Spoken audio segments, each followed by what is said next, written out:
Salam Bapak Ibu, puji Tuhan. Renungan pada pagi hari ini tentang kesaksian diri Paulus. Saya ambil di dalam kitab 2 Korintus pasal 10 ayat 17. Tetapi barang siapa bermegah, hendaklah ia bermegah di dalam Tuhan. Paulus sebelum menjadi Kristen adalah penganiaya Kristen. Dia mendapat keabsahan untuk bertindak begitu brutal terhadap kekristenan. Dan dia pergi dari satu kota ke kota yang lain untuk mengejar orang-orang Kristen serta menganiaya mereka. Ketika Paulus bertobat, dia tahu dan sadar kalau orang yang belum percaya akan melakukan hal yang sama seperti yang dia pernah lakukan, dan merasa apa yang dilakukannya adalah benar. Kesadaran bahwa sekarang aku boleh menjadi orang yang teraniaya, seorang yang mengalami penderitaan karena Kristus, sama seperti dia pernah mengorbankan orang yang menderita karena Kristus, sehingga sekarang Paulus rela menderita karena Kristus. Setelah mengalami pertobatan, ia melayani dengan totalitas, mencurahkan seluruh pikirannya, tenaganya, waktunya, bahkan juga uangnya ataupun penghasilannya untuk melayani orang lain secara tulus.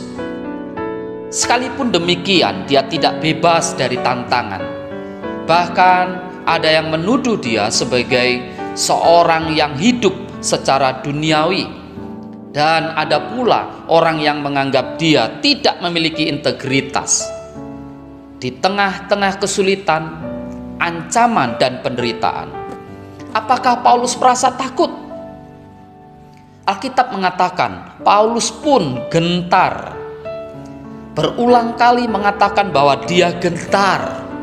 Namun justru di dalam saat-saat seperti itulah dia menyadari tugas panggilannya yang Tuhan ingin untuk dia kerjakan. Tugas inilah yang seharusnya juga sama-sama kita pikirkan. Tuhan memberikan tugas kepada kita untuk membangun tubuh Kristus, membangun kerajaan Allah di dunia ini. Tidak hanya berhenti pada zaman Paulus. Pembangunan tubuh Kristus atau pembangunan kerajaan Allah harus terus dikerjakan pada masa lalu, kini, dan masa yang akan datang. Ketika kita menjadi orang percaya, seberapa jauh kita mempunyai tekad dan turut ambil bagian di dalam pembangunan tubuh Kristus. Dunia ini sangat membutuhkan berita Injil. Tidak ada pemberitaan Injil, maka tidak ada orang yang bertobat. Dunia ini semakin hari semakin gelap. Tuhan memanggil kita untuk pergi memberitakan Injil. Dunia ini membutuhkan Injil dan kita harus menjalankan itu. Paulus mengatakan, aku ini Paulus, orang yang dipenjarakan karena Kristus Yesus, untuk kamu orang-orang yang tidak mengenal Allah.